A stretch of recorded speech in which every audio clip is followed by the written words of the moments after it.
hei hi ar fanghma ngan ti thin ang kha ni a hei a sei zong hi put dùng trăng dùng thum beng ve la nia hei chín em po mi sinh na ka thai pa ngai akan chín em po kha ni lo hian ram nuya te na trâu ve thina a tui ve ra u riova mu tur te hi awang riu to ni tun lai chuan i han ei hianin a thur seka a khadeu hi atel boka tui ve ra u viu ni chhol hal lai han ei te hi chuan hei lam mungai lo tan hei hi ara fanghma kan tia ko then khata te hian engtin nge hming hin soi ve ka hrelowa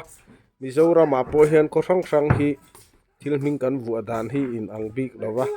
helama chuan ara fanghma kan ti thina ni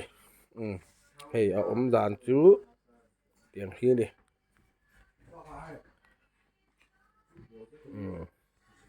ara fanghma